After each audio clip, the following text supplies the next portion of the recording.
சண்டைக்கான காரணம் அப்படின்றது கொஞ்சம் வலுவாக இருக்கணும். சரி, உப்புப்பரா சண்டை தாங்க வீட்டில் எப்போ பார்த்தாலும் சண்டை வருது, கரெக்ட், நியாயம். ஆனால் ஒரு திருமணம், ஒரு கல்யாணம், ஒரு காதல் அப்படின்னும் போது அதுக்கு வலுவான காரணம் வேணும் இல்லையா?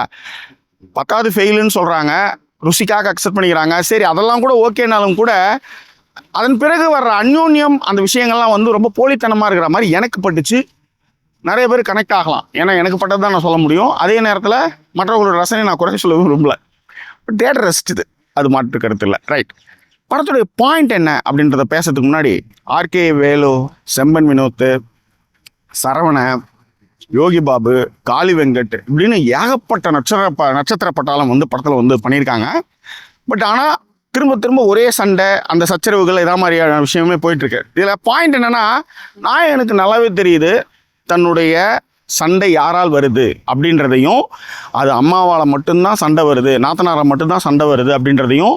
இந்த படம் ஏன் வந்து மற்றவங்களாம் கனெக்ட் ஆகும் அப்படின்னா, ஏன்னா இது பெரும்பான்மையான குடும்பங்களில் திருமணத்துக்கு பிறகு மாமியாராலையும் நாத்தனாராலையும் தான் அந்த வீட்டில் பெரிய பிரச்சனை வருது. இதை வந்து கணவனுக்கு தெரிந்தாலும் கூட நிறைய தமிழ்நாட்டு கணவர்கள், இந்திய கணவர்கள் கண்ணு காணாமல் போகிறது தான் பிரச்சனையுடைய அடிநாதமே.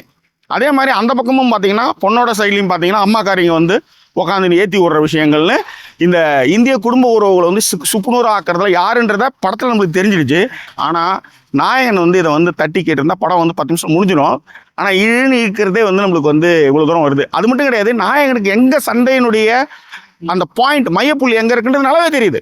அப்படி இருந்து ஏன்டா இவ்வளோ தூரம் எடுத்துன்னு போகிறீங்க அப்படின்ற மாதிரியான ஒரு ஃபீலும் வருது.